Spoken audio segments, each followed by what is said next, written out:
Hello, everybody, and welcome back. It's been a few weeks. I mean, times have just been crazy for us over here in the Skits area. Our internet went out. It went out for like a week or two, and it was just on and off, and we didn't really know what was going on. But I got to tell you, we're here. It's a wonderful evening. We got a wonderful guest today. We have someone who has been spelunking the back channels of Skits for some time, a person whose patience overshadows my own by leaps and bounds, and we'll talk about that a little later. But please welcome Ryan Winn to the Skits Fun House!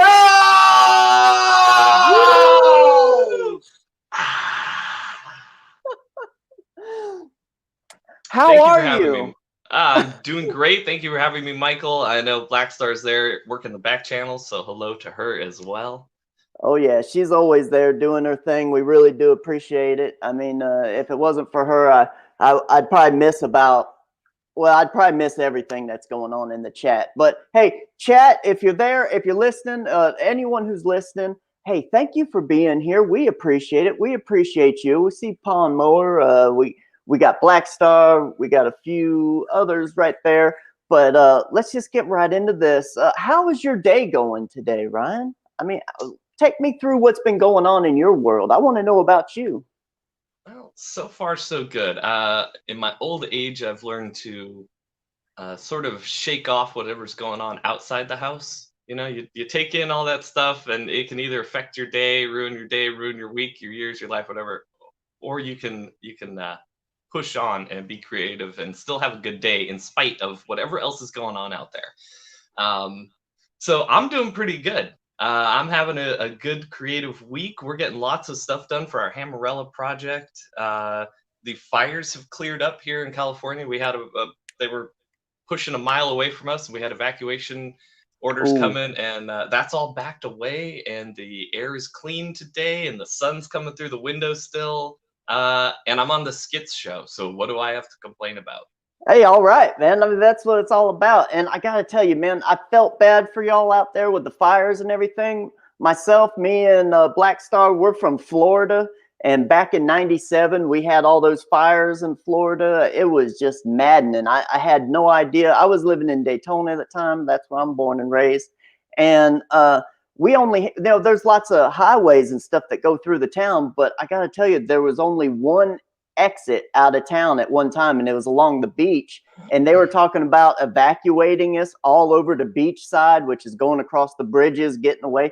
And it was really crazy. I didn't see the sun for like 2 weeks or something like that. There was ash falling on our house daily. And man, I felt bad for y'all because I've been through it. I know what it's all about, man. Yeah, well, I mean, you guys have hurricanes too, so 90% of the time, us on the West Coast, we're just going like, "Oh man, how do they do it? How do they do it?" Because I think you get used to whatever your local thing is, whether it's tornadoes or hurricanes, or so you see the other thing is like, "Oh, how do you guys do that?" You know, and you don't realize that like you're living through something pretty crazy on the regular as well. But thank you. Yeah, the fires gets nutty, the ash everywhere. You know, it looks beautiful, like it's snowing from the window. You're like, oh gosh, look at this. And then you turn and you see the hills on fire, and you're like, oh, not as pretty. Never mind. No, it's one of those things that it's like you see it, and I don't think people really, unless you've experienced it, really understand it, because you're like, oh yeah, there's a fire over there. But there's also something that the fire does. It creates wind. It creates these areas where you can't really hear much except for the fire. And it's kind of scary because you're thinking, wow, everything should be loud, but the fire kind of insulates everything, and it holds things down on you. You have the heat, you have the winds that it creates, you have all sorts of just really weird things going on, and until you experience all that at once, I mean, it's something. And not to mention the smell and the sights and stuff, so yeah, they were giving mask recommendations if you're inside your house. It was one of the few times where like everyone actually had a mask. Yeah. So even in your home with the stuff coming in, you're like, well, at least I do have this thing I could throw on for once, where last year, probably 90% of people didn't have anything they could throw over their face in a moment's notice. Yeah, yeah, that's definitely one of those things. Like I know when we were dealing with the fires, I didn't have anything. I mean, what they were telling everyone to do is to take an old shirt, dunk it in water, and wrap it around your head and go through. I remember my parents were like bringing food to the firefighters and the frontliners and stuff like that. For a while, they were looking for anyone who had a vehicle that could do it. So there's just That's all awesome. sorts of stuff that it just needs to get done. So yeah, Florida, it's a crazy place. You get fires, you get hurricanes, you get tornadoes, you get floods, tidal waves. There was a tidal wave in Florida I want to say sophomore year of high school. We had a tidal wave as a 20-foot tidal wave that hit in the middle of the night. They said, and it was during spring break. If it had hit like during the day, they said it would have killed probably like hundreds or thousands of people, because during spring break there's there's 100 two hundred Oh thousand yeah. people on the beach. So but it's just Jeez. crazy. I mean, there's all sorts of stuff, but it's like you said, you get used to it. It's just one of those things. Yeah, we So have earthquakes too, and I sleep yeah, through that's most earthquakes. Like they happen. If I notice it, I'm like, all right, I'll get under the strong part of the house here. All right, is it done? Let me get back to work. And then I get texts from my friends across the country that are like, oh my God, I saw there was an earthquake. Are you okay? Oh my gosh, that's the scariest thing ever. I'm like, it was fine. We did a little of this. Yeah, we're yeah. fine. I lived in California for about a year. That's how me and Black Star met about 11 years ago. I was staying over there, and she was in Toluca Lakes, and Okay. and there was a few earthquakes at night, but I was sleeping. I just slept right through it. I'm easy at sleeping. Not too much interrupts my sleeping. And but I never felt any of it, so I was always kind of mad. I'm like, dang man, I'm from Florida. We don't have earthquakes. I never experienced one. But a few months ago, where we live now, here in the South, a little further north than Florida, but it was like we had an earthquake. It was like a 4.5 or something like that. I actually thought I thought that a gas tank like down the road or something exploded. That's what I thought, because it was like a big boom. It was like a booming. And I was like, "What the heck was that?" And she was just like, "Oh yeah, that's a earthquake." I was like, "Earthquake here? Like what's going on?" So yeah, that's they're wild. It kind of threw Yep. me for a little bit of a loop, man. And So they can hit you just like that because it's that sound wave moving out. So the yeah, sound wave, yeah, you're here, and the sound wave just comes past you. So it just feels like a boom, just like you said. yeah. You're like that had to be an explosion, right? Yeah, it was Uh, a wave. I thought literally like there was a giant explosion like a little off in the distance somewhere, like something pressurized just went wah, you know. But totally. Yeah. it's just one of them things, man. And it was interesting to experience it. I'm glad I don't live in California and experience the big ones. That's probably something I wouldn't want to. But the good thing about an earthquake is they come and go really quick. With a Yes. hurricane, you're in it for like 24 hours. So Yeah, that's the thing that always got me. Is the at least the earthquake, like I could potentially just run outside my house, get into a clearing, wait a few seconds, and it's gone. Where tornadoes or hurricanes, if I did that same thing, I'm gone. If I leave the house and find clear space, whoosh, there I go. Uh, yeah, man, definitely. So, let me ask you something. Usually the people that I have on this show, I think I've only broken this rule maybe once or twice, but is artists. I mean, you're an artist. I've watched your videos, and one of the reasons why I said you're very, very patient is because I watched your inking videos, and I was just like, dude, man, if I inked like this, I'd drive myself crazy. I ain't got the patience for that, man. Because you got your nice drawing, you got your lines all lined out perfectly. Then you take your ink pens and your brushes, and you go in there and you make perfect little lines. And I was actually sitting here. I was like, okay, he's got 8 lines on the paper. How long did that take? And I'm looking at like 6, 7 minutes. I'm like, whoa. I was like, 6, 7 minutes. I better be about halfway done with my drawing with the inking. So, so I mean, like, how you're very persnickety. That's something that I appreciate, and it's a style that I really don't work in. So, tell people a little bit about that. How did you come to a point to where you wanted to do things that way? Well, I've run the gamut of art styles. So I will say that I love to experiment. I love testing out new tools, materials, mediums, papers, all that stuff. Especially when I was younger, and I didn't start off wanting to be a clean line artist. I mean, I guess when you're young, just because you're looking at superhero books and you just kind of think, oh, that's the only way it's done, and then you see people like John J. Muth and Kent Williams doing Meltdown over at Marvel, and you're like, your brain's like, wait, I just opened up a new pocket of information on how Wolverine can be interpreted, or look. So then, of course, when you want to follow your leaders in a sense and the examples that they set. So I I ended up, throughout the last 20 years of my career, kind of playing around with different art styles, and especially as an inker for most of that time, you're working on other people's styles, so you're answering to their style. So if they want clean line, you give them clean line. If they want something a Yeah. little rougher, they want a little rougher.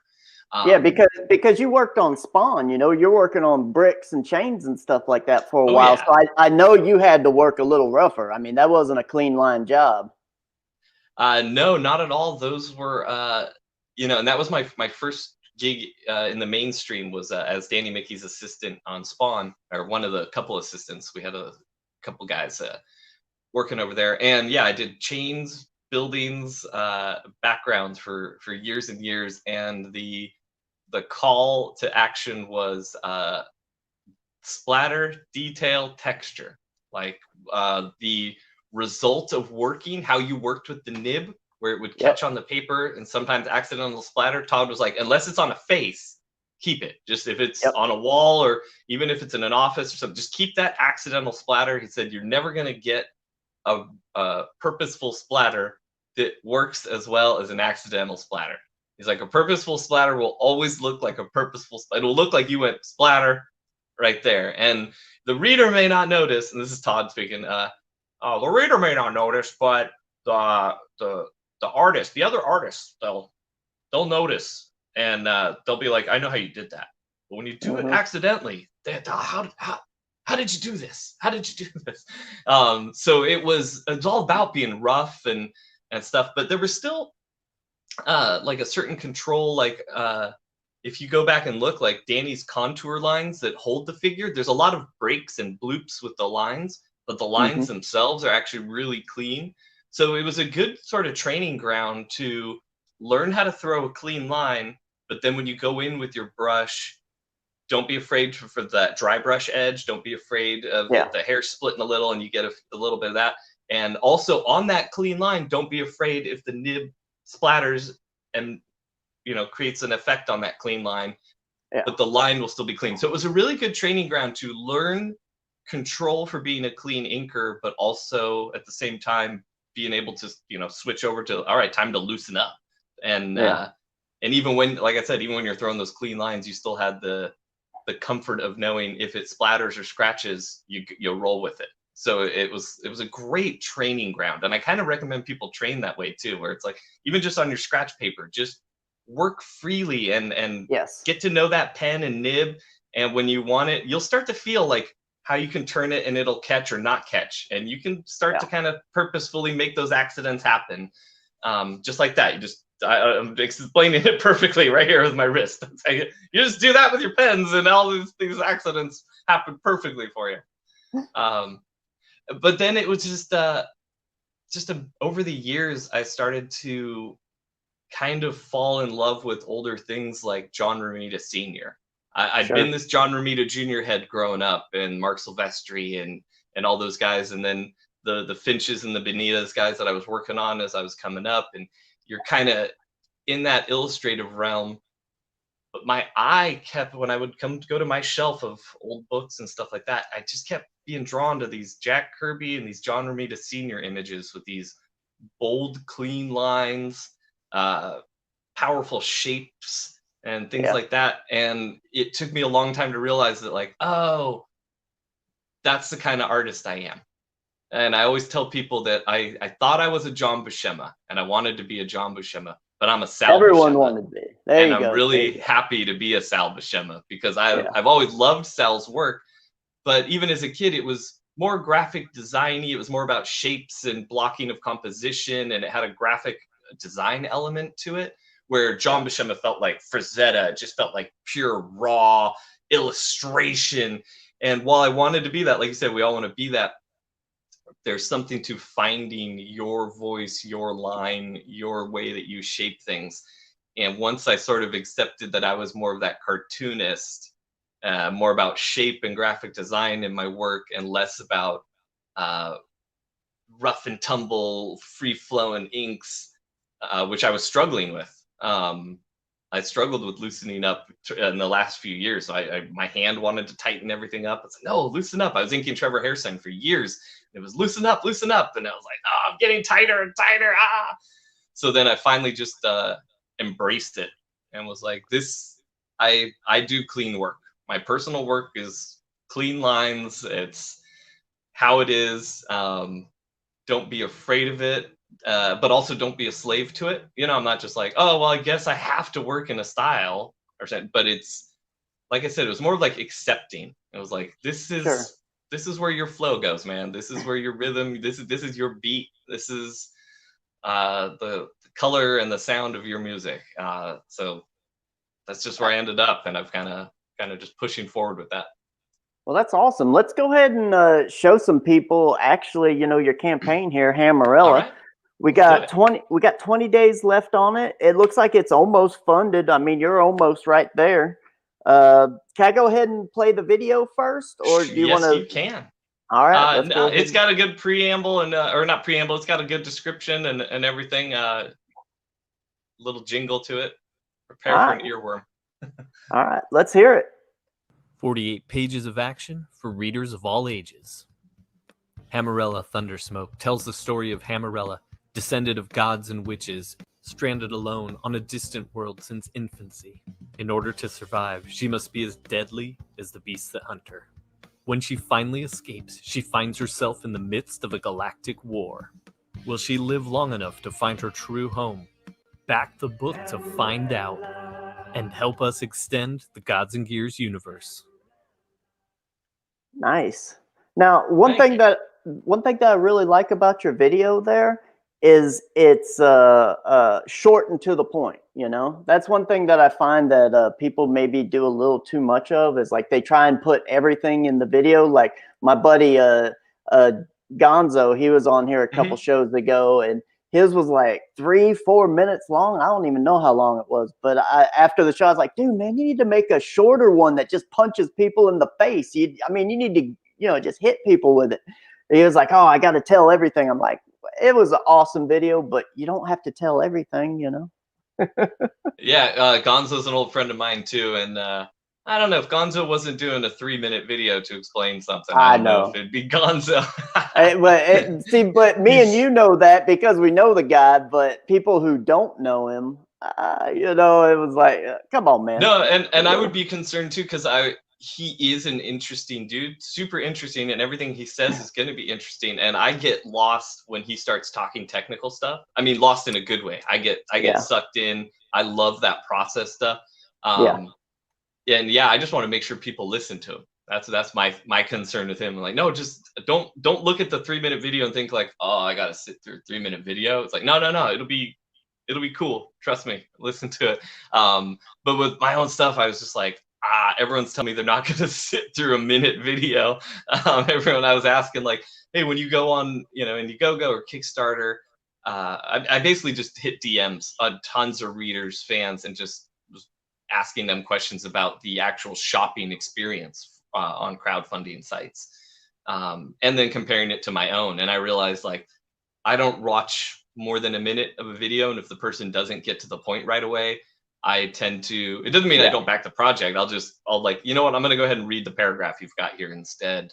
So it was very purposeful by design. It was like, try to get it all out in 30 seconds. Just, No, it's perfect. It's really what I think a lot of people just need to learn a little bit more about. It's kind of like songs that you listen to on the radio. The Beatles figured it out a long time ago that your songs need to be about 2.5-3 minutes long, to just really give people a punch and get them in and out. That was kind of like the area. But for us, you know, we're also the same way. It's like 30 seconds, a minute, no more than that. It's like you got to give them, you know, just that quick, right to it, and that's it. And we don't even speak in ours. It's just like music, you know. I just was like, we got to do some music, and that's it. You know, it's like throw up a few words, but just show the artwork and do some music. I mean, that was just the way I felt like we should do it. And also, you know, my wife was thinking the same thing. She was just like, you know, she's like, yeah, this is what we need to do. So, yeah. Yeah, I think even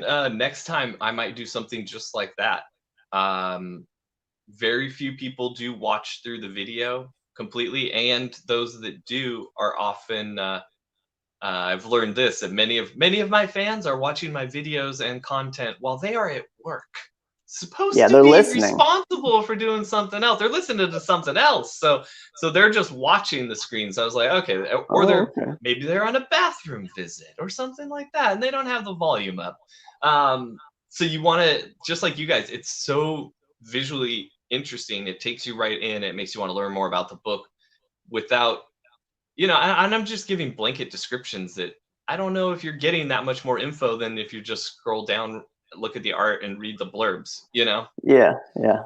Yeah, it's one of those things. It's like, you know, there's a lot of people that just want a ton of information, and then there's some people just like, okay, just show me the best stuff, and okay, you know, if you don't catch them within the first like 5-10 seconds, they're probably gone anyway. So Yeah, no, that's true. I even went through that with the physical element of the page, where I had a layout, and I kind of went by what, you know, I was looking at some other popular Kickstarters, and I was like, okay, well, they did this or they did it like that, and then sent that off to like a couple of my friends and creators that have done stuff, and they were like, no, no, no, no, no, that's, you don't want to do that. Like, you're looking at a page by someone who's already had a popular Kickstarter event or an Indiegogo, yeah, and you're modeling it after that, where they are already working off a success level, so people are already in.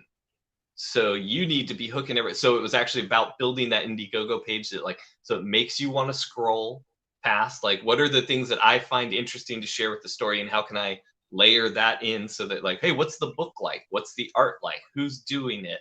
What are the stretch goals? What's the ultimate goal? You know, so it's kind of like yeah. tell a story with your campaign. I think I've strayed from the question you asked, but Oh no, that's all right. I mean, that's just the way it goes. It's like it's a natural flow of a conversation, you know. I mean, I don't like to hold people to questions, because usually once we start rambling on, I forget the initial question. I'm just kind of living in the now anyway, you know. But right on. with us, the same thing too. Is like I just wanted to hit them with the main thing, which was the 3-book journey. It's like 3 books, 3 covers, 3 variant stories, 1 insane adventure, you know, because that for us was like the big selling point. It was just like, we're going to be doing the, you know, I wanted variant covers from wonderful artists, and I wanted to give people a little something extra. Instead of, hey, buy my comic because I got a variant cover, I'm going to give you some variant story inside. So that's just something that we were really excited about, and that's what we tried to push, you know. And just so everyone knows, this is the Skits Crazy Craft Mask. This will be coming, you know, because we hit the 16K. We're a little over 18K right now, but that's why I'm wearing this. This is, you know, basically it's the inside of the Gemini mailer. So you'll be able to cut it out, paint it, do whatever you want with it. So that's going to be kind of fun. That is so cool. I wish I had thought of that.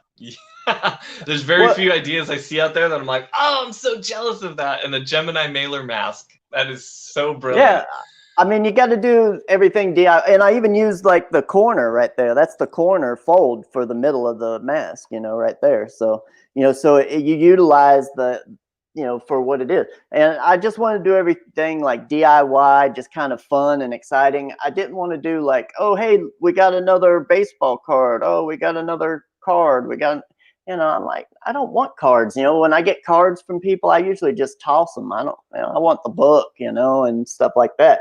So I just wanted to do things that were kind of unique to it. So like people, when they get their Gemini mailer, they ain't going to just toss the Gemini mailer. They're going to be like, oh man, there's like stuff on this that has to do with the campaign. Do I want to keep it? Do I want to cut it out? What do I want to do? You know?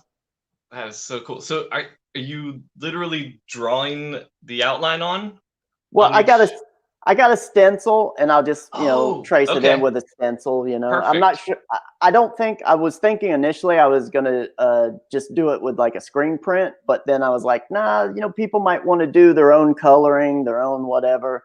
So, and I don't want anything from the screen print to actually come off on what's inside. So I was like, Ooh, yeah, I'll just do a basic stencil yeah. and draw the outline on the inside, and then that'll be fine. People can do whatever they want with it. That's good that you thought of that beforehand. That's the kind of stuff I always learn the hard way, where it's like, oh, I shouldn't have packed those two things together because one of the inks melted off onto the other.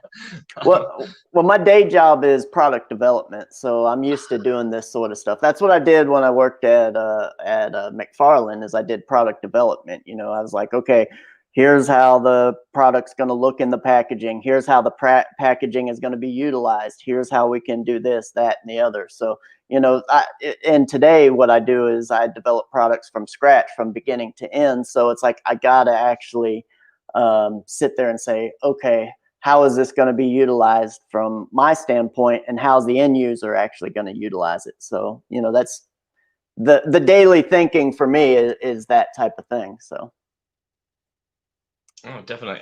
Actually, I just saw a question pop up from the chat. Do you mind oh if I answer that really quick? yeah, go for it, please. It said, did Hammerella meet its goal yet? I'm looking forward to it. Actually, we have not yet. We are 2,300 away from our goal. We just last week extended the campaign an extra 30 days so we could try to hit that plus our stretch goals. And we added 16 plus pages of Dean Kott's art to the book. So we are going to be reprinting Nice. our very first Gods and Gears story in the back of Hammerella, which is a 12-page short that I wrote with Dean's art. And then Dean is also going to be adding a prologue and an epilogue to the Hammerella story that ties it in with the Gods and Gears universe. Nice, nice. Yeah, this I got to say, like the Gods and Gears is really cool. We did probably about a year ago through Alterna. We did the #1 bundle Mm-hmm. where you get like a big box of all the #1s, and it was like 28 comics or something like that. It was fantastic, you know. Yeah. And the Gods and Gears was in that, and we actually really enjoyed that one. And it's funny that it kind of comes around, and here you are. But Yeah. so we're actually excited about the Hammerella too, because we thought the Gods and Gears was really good. Awesome. Thank you. So Yeah, it's continuing in the same vein of inspiration. So with Gods and Gears, it was everything that we were inspired by in the 80s, that was cartoons and movies, and comic books, like specific elements. Like we didn't want it to feel so much like it was uh, kind of like a jokey homage to the 80s. It's not like that mhm. 70s show or something where we're like, ah, the 80s, you know? It's not like that. We almost want it to feel like it's an actual product from that era. Yeah, The writing style, I purposefully went for that Peter David Chris Claremont Marvel style. nice. We went just for certain elements of storytelling and certain ideas in the story that are tropes. They're classic tropes of the era, but we just kind of wanted to give our twist on it. So then with Mhm. Hammerella, the thing we're doing with that is I'm bringing in inspiration from the European comics that I saw as a kid, like Heavy Metal and stuff like that. And then also the Japanese animation that came over in the 80s that I was inspired by. So I'm taking those elements for Hammerella, and we're kind of, so it's still that same thing where we're taking the elements from basically the 60s to the 80s of storytelling that we appreciated, and bringing our own sort of point of view to those ideas and those inspirations. We got a question here from Black Star. Will Hammerella find its way to Alterna in the future? Yes, it will. So this will be a once in a lifetime collector's book. I can't think of the word right now. Collector's Collected. item. Yeah. Collector's item. So it will not be printed like this in this form at Alterna. It won't have the extra story in it or anything like that. This is going to be perfect bound on semi-gloss paper, just like a standard looking trade paperback. Yeah. Then next year, probably late next year, it will be released as the very first Gods and Gears annual. So the Hammerella story will be the very first story as a Gods and Gears annual. And then each year we'll have one big story that we do as this special collector's item trade, and then it will become a slightly different version of it will become a Gods and Gears annual. So each year we'll have 4 issues of Gods and Gears plus an annual.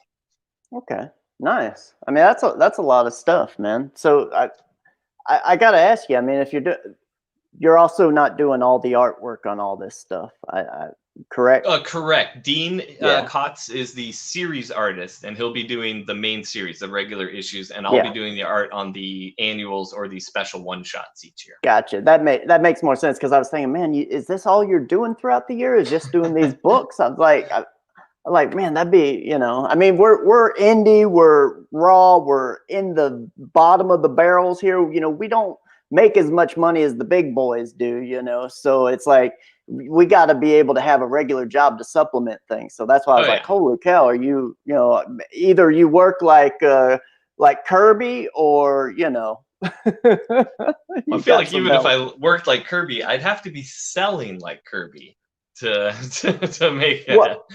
Well, I not necessarily. I mean, if you can have just I mean, let's do Kirby. Kirby did sometimes he was doing 4 books a month.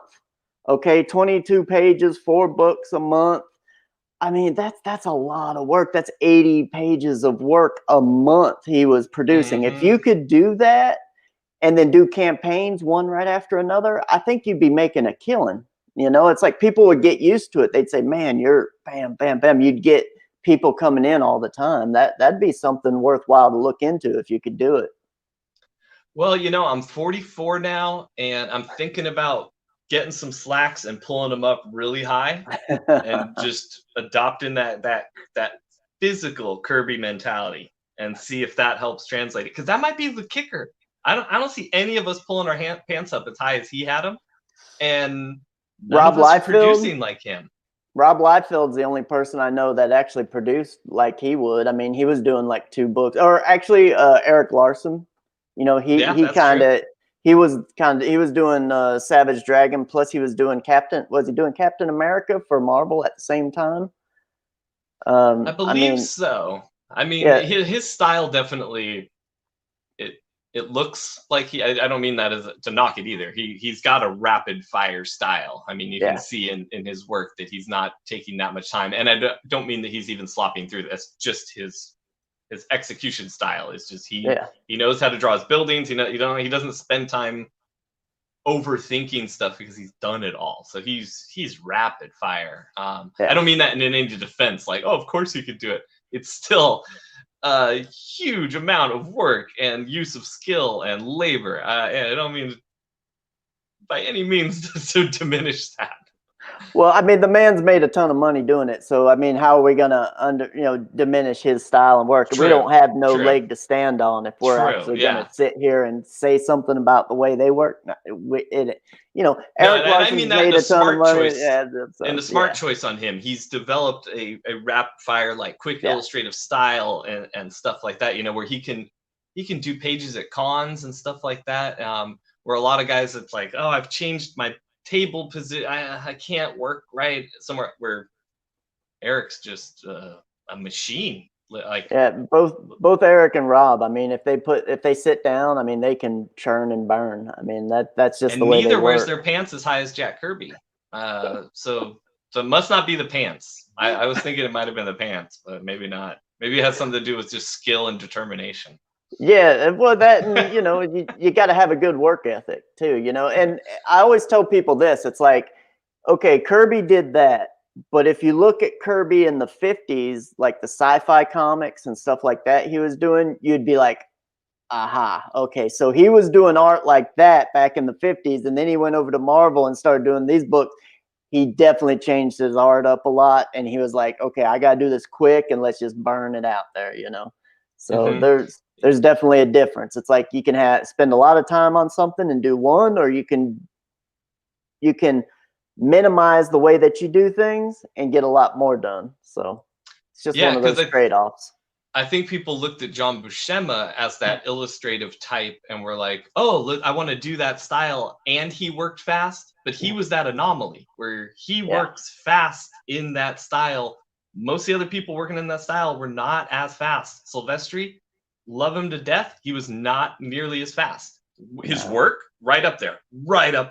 totally. Yes, But Silvestri is one of my not nearly favorites. as fast, you know? Yeah. Yeah, he's I think he's probably, I consider him the best superhero comic book artist out there. I think he's better than everyone across the boards. And I mean that in just generally rating them all the same, like women, powerful sci-fi figures, heroic male figure. How does he handle Action. action? And then he can also do intimate family discussing things in the kitchen or on the couch and make it very interesting, very dynamic.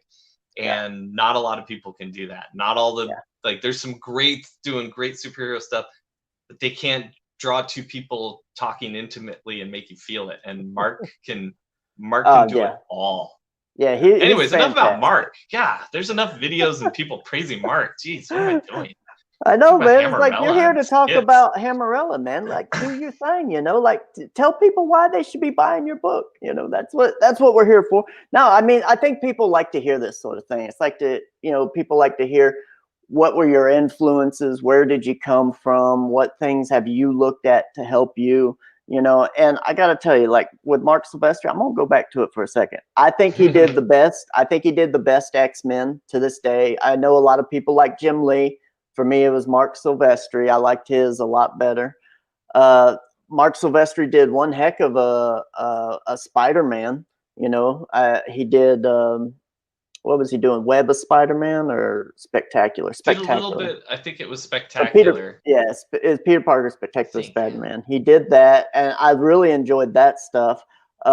He did the best Wolverine, hands down, in Yeah, the my Wolverine opinion. issues were awesome. Yeah. So I mean, it's just like I thought like at that time period, anything that he touched was just like gold. And if you look at some of his stuff he's doing today, that's like when he did that, what was it, World War Hulk or something like that, or Planet Hulk? Did he do Planet Hulk?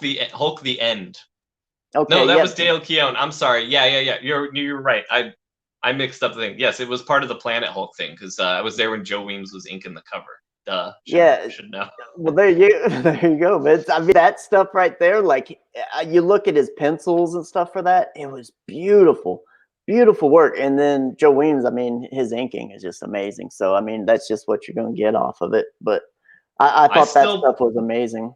I still pull out. I have Xeroxes here of Mark's pencils and Joe's inks, and I pull those out before I start drawing, even though I don't really draw in that hyper hatching style. I still totally pull and draw from Mark's shapes and his figures and his layouts and things like that. I look at those for inspiration before I draw, and you can see a lot of him in my layouts and in my initial drawings. But then once I start inking, my style completely takes it in a different direction. Yeah, no, hey, I'm the same way. If you look at my pencils and then look at my inks, I mean, they're completely different. And the reason why is because I approach it differently. One is a dry medium, one's a wet medium. Sometimes I do inking as a wet medium. Sometimes I do it as a dry medium. I'm a huge fan of dry inking. You know, I like to do splatter. I like stuff all over the place. You know, I mean, I'll sometimes just do a simple outline drawing, and then I'll go in with the ink and do everything inked. Like I just create it all from scratch or from memory or whatever I'm going to be working from. It was just like, you got to get in there and just do something different. The one thing I can't do is I can't trace over things. I mean, that just it kills me. I feel like I'm losing the emotion of the line. You know, I want that line that's like true and emotional and got depth to it. And if I'm just sitting there tracing, I can't do that. You know, I got to be splattering. I use big brushes, you know, that with bunch of just wild hairs all over the place. You know, that's just the way I do it. You know, that's the way I want my stuff to look. So it's, you know, to each his own, whatever. And I never use a ruler. I saw you using a ruler. I was like, oh my gosh, this guy's using a ruler. He's definitely a graphics guy. He wants it to have that graphic look. You know, I was like, I've never used I lay out my stuff in the computer and Photoshop, all my thumbnails, and I use the rulers then. but when I trace it, I project it on paper and I trace it out, no rulers. And then when I do it on the table, no rulers. I never use rulers. I always hated the way it felt for me. Like I felt like it just wasn't, it wasn't right. Something didn't seem right. But for you, I mean, it's great because it works with your graphic style and it's fantastic. So yeah, there's certain times I do try to go your route. And I do get to surprise people sometimes with doing tech work freehand. Like they'll be really surprised that I went in with a brush and did some of the tech work freehand because I I'm a big Michael Golden fan, and Michael Golden. If you get a chance to look at a lot of his cover work, especially from the Nom, and especially his Jurassic Park covers, and he did a print set of these Jurassic Park covers in black and white because Marvel used to do that with their, they'd have that like envelope of plates of prints from various artists that were signed, and he did called a all portfolio. this. Yes, I'm sorry. Yes, they were portfolio. Yes, exactly. And there was a Michael Golden set from the Jurassic Park covers, and he did all the tech work freehand. But he would sometimes go in with a template with the pencils and then freehand the ink. So it had this, it kept the shape, but it still had that subtle, like a little angle here instead of a curve, a little, like you could just tell the hand did it. And that worked for me because, like I said earlier, with the Danny Mickey School of Inking, it was learn how to do a clean line, but be free and open for the rough and gruff. Like it was kind of playing with both worlds. And what Michael Golden was doing was kind of playing with both worlds to me. It was like, oh, I see. You set up with the template so that it's there, but then you go in and freehand, so it's got a little bit of wonkiness to it, but in a good way. It's just throwing off that perfection angle that can kind of stiffen up work, and that's something I really try to not have a perfection angle in my work, even though like my lines and my spacings, I'm talking the overall piece. Like I may go in and rule out a building, but like I still don't want it to feel like a traced photo or something like that, because it's so, stuff can get so stiff so quick. Definitely. I gotta say, I think your work would look weird with a ruler. I think it would look really bizarre. Not that you couldn't make it work, but like, again, it's that, like I said earlier, embracing one style and figuring out like, that works for me, this doesn't work for me. Yeah, that's exactly what you need to do, is just got to find out what works for you. Michael Golden, he was really, really nice fella. I met him really young, like I was maybe 11 or 12 or something like that. And he was living in Daytona Beach at the time when he was working on the Micronauts. And just a wonderful fella. I mean, it was cool because you read the Micronauts and every now and then you'd see like a police car and it'd say Daytona Beach on it or something like that. And I always thought that was really cool. It was like, it made it real and local to me, or something like that. But we got a question here. Black Star, has Ryan done any artwork for video games or posters or movies? I have done some video game work, mostly like character design stuff. It's been years and years. I left comics. I've left comics a couple times. I got fed up with the mainstream. I was like, I'm done with this. I'm out of here. There's no good jobs and no money. So done with that dream. And luckily, there's so many good creative jobs out there that we can actually go to. A lot of people don't see that, but once you get out there, you start seeing that like everyone needs somebody to draw something for somebody. Everyone needs a package designed. Everyone needs something here, there. So there were a few times where I left comics and I got into like character design for video games and package design for toys and games and stuff like that. But a lot of that was done, I was doing preliminary work. So we would get the ideas in paragraph form, and then I would do here's the Bumblebee Transformer fighting this Decepticon in their pose, because they always want the pose where somebody's back is turned, but you can see their face. So they have all these weird, tricky things that you got to come up with, and I was good at coming up with those manipulations. So they liked me on that level. So I basically stayed at the prelims level. Like I would say, oh, the Nerf zombie gun it has the Nerf part has to be soft, but then the zombie thing, we're gonna chunk up that logo like this, and then I would send that off, and then they would have another guy kind of manipulate, or actually a couple of different people do different things. You know how this goes. A couple Oh, different yeah. artists come in, do different versions, and then they just mash up all that stuff. So for a couple of years, I did tons of that stuff. So lots of my stuff got seen on Nerf or Transformers products, but it was always like, oh, I initiated that pose, but that's not my drawing. Or I started that logo. So wasn't anything that I could point to and just be like, I did that. Well, that's the thing about working in the real world, you know, the real industry, working at big companies and stuff like that. Usually when you work on something, it's not a solo endeavor. You know, there's True. a whole group of people that work on it. There's a committee, there's all sorts of things. So usually it's stuff that reaches the end.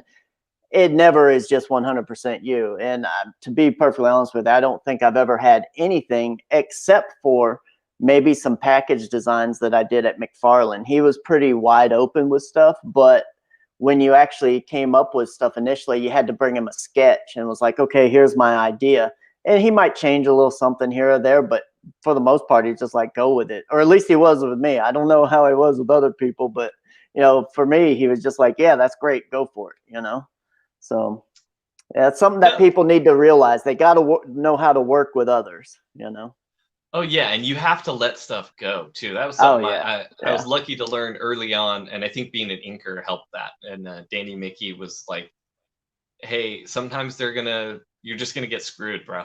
That's just how it is, and Yep. you're not gonna get credit on something you thought you get credit, or they'll spell your name wrong," which they did in Spawn for years. The books, it was always right. When they came out with the trade, for some reason, they threw a Y in my last name instead of an I.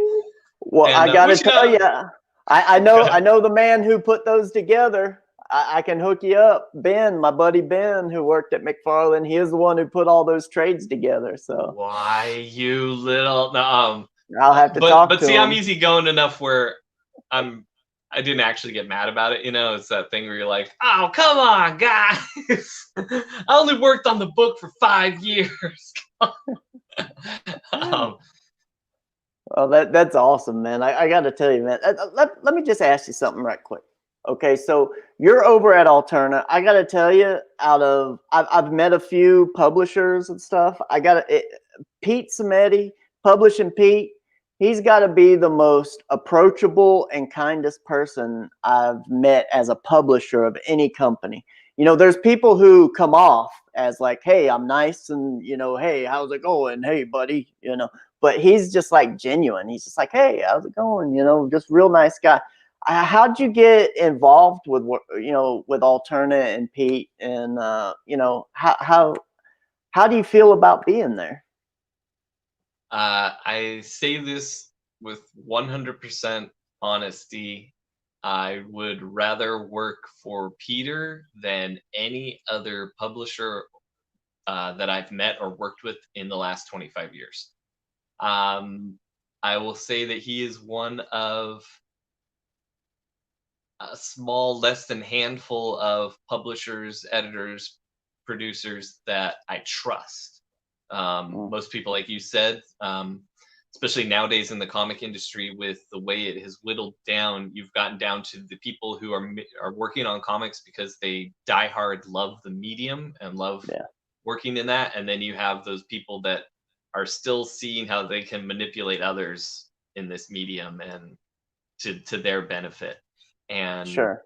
that's been more my experience than not, but that's a thing too, that like, well, oh, if it's been more bad than good, why do you push through? I'm like, that's life, people. There could be Yeah, more bad than good, and you push through, you lock onto the good, you find those good people.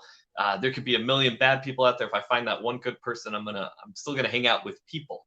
I'm still gonna find that good person and hang out with them. So there's a lot of that in comics, and there's a lot of, you don't realize there's snakes in the grass until it's too late. You know, you have to really be careful.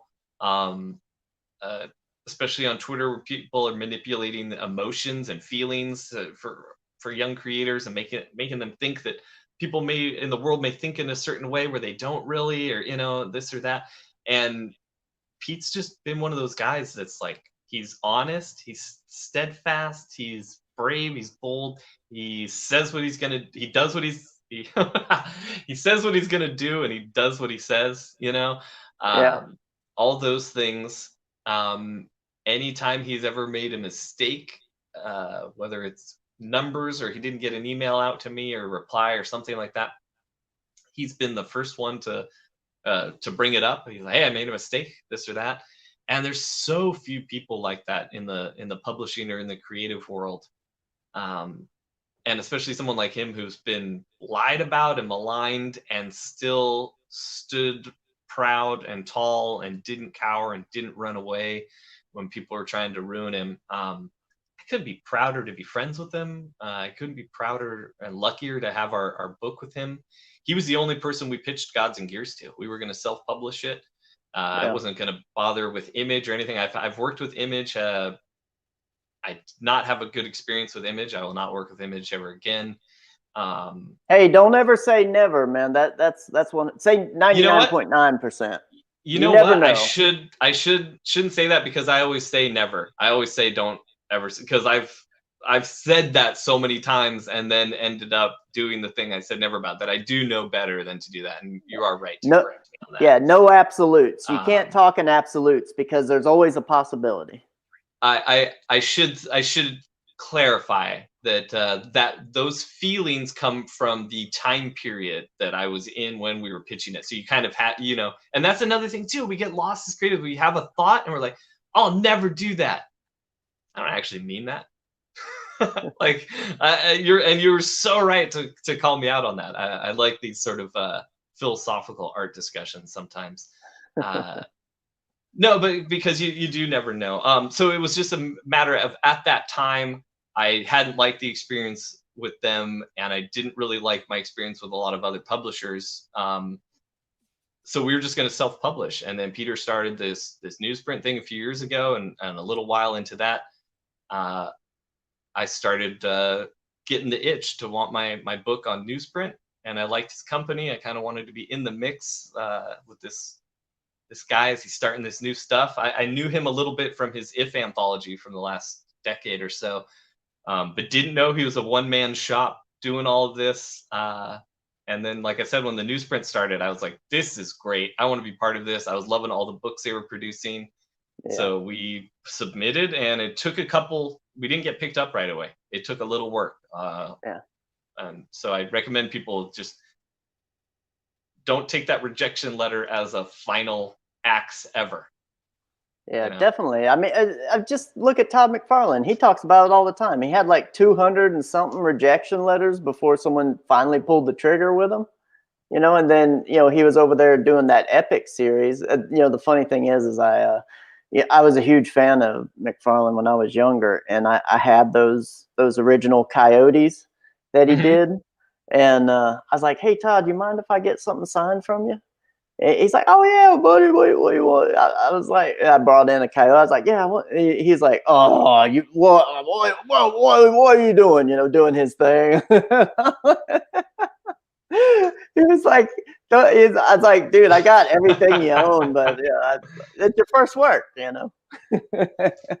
I pulled out some Infinity Incorporated on him once. There you go. Yeah. And got a couple signatures from that. I even pulled out one that he had signed when I was young. I have a bunch of signatures from him and Mark Silvestri that are and Starlin that are all ballpoint pen inside the comic, because that's how they used to sign it in the 70s and 80s. They would open the comic and on the inside sign it with a ballpoint pen. So I got some of those, and I got a similar thing. It was like, "Oh, you don't pull out the Spider-Man #1? You're bringing out this Infinity Incorporated stuff from 20 years before that?" Like, it was the gold that led me to you, bro. Yeah, exactly. I mean, that's just one of the things. I just wanted to I just wanted to see the look on his face, to be perfectly honest with you. I mean, I saw him almost daily, because my seat was like right across from his office. So I mean, I always said hey to him and everything. It was more of a joke than anything, just to play around with him. That's great. Yeah. So I got to tell you, we're right at that hour time, and we Okay. usually do just an hour. And also, I think the internet's been bugging out a little bit here for a minute, just kind of slowing down. Maybe it's not completely good yet, but give people a last pitch. Why should they go over and get Hammerella?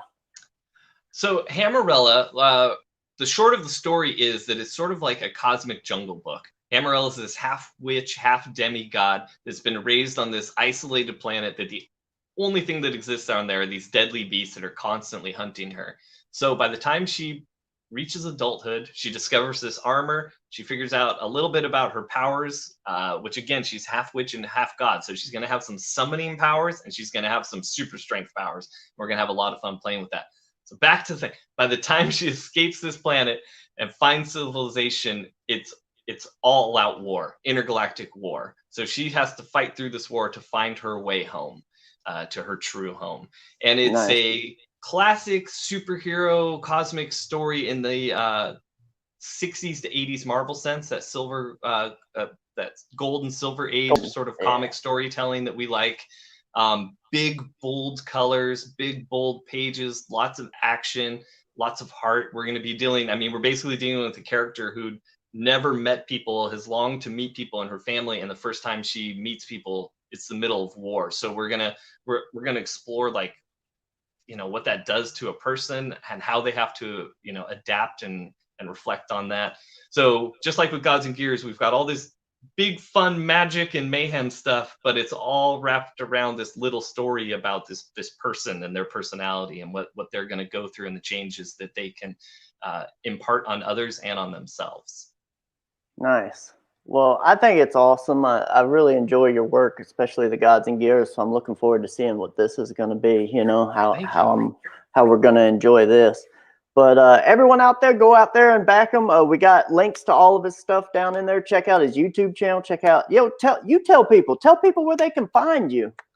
Well, if you want the blanket everything, you just go to ryanwinn.com. It's got links to my YouTube where I'm doing almost daily videos now, sometimes twice a day. We're doing live streams to watch me ink Hammerella, watch me color Hammerella. It's going to have links to my Twitter at Ryan Winn. It's going to have links to my Instagram, all that stuff. So ryanwinn.com for all your Ryan Winn needs. It's even got a link to Hammerella, which is the most important thing.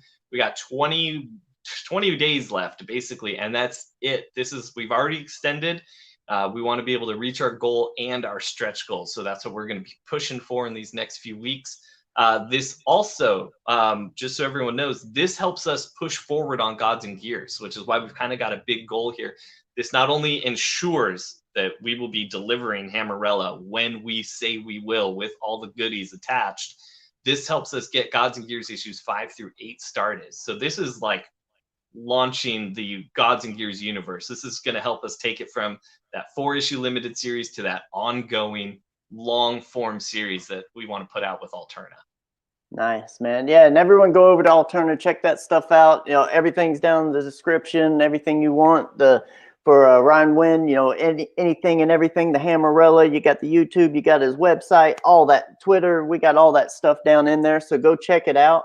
And also, I'd like to give a shout out to the chat. We haven't said much to you. We've been putting your stuff up and everything today, but hey, thanks a lot for stopping by. Let's just run through some of them. We got Shadowhawk, we got Pawn Mower, we got Colin Swinburne, we got Randy Scriber Jr., and of course, Ryan, you're in there. We got Verse Films, Peter Retro Palmiati. And excuse me if I say your names wrong. I am terrible with names. I'm just doing my best. Black Star. Who else we got here? We got Skits. Hey, you got me, Mandible Smasher. Mandible Smasher's always here. We love you, Mandible Smasher. Thank you so much. Tree Goblin. Love Tree Goblin. I love that name, Tree Goblin. That's just an awesome one. Let me see here. Who else we got? Let me. Leg Kick 1, he was in here earlier. Love Leg Kick. Thanks a lot for stopping by. You always come in and say hey. We have a few other people. If I missed anyone, I'm sorry. Felix Haas, you're always dropping in. We appreciate that. But anyway, if I missed anyone, I'm sorry, man. But hey, thanks a lot for stopping by. We really do appreciate you. what I'm gonna do is I'm just gonna get a little something here set up, and then we can run it out. And again, everybody, hey, I appreciate you. Thank you for stopping by. Go back, Skits. We're the only campaign that's got the 3 books, the 3-book journey. You get 3 books, 3 variant covers, 3 variant stories. How awesome is that? 3 variant stories, all wrapped, signed, and numbered. I mean, it's just awesome. I mean, go out there and get it, man. This is the coolest thing out there. Go back, Skits. It's going to still be up. You know, we're in demand. Thank you to all of our backers. We really do appreciate you. And we'll see you next week. Same time, same place. I think it's going to be Monday, 5 p.m. We really appreciate you. And thanks for stopping by, Ryan. Yeah, thank you, Michael. Thank you, Black Star. And thank you, chat, of course. All right. Y'all have a good one today now.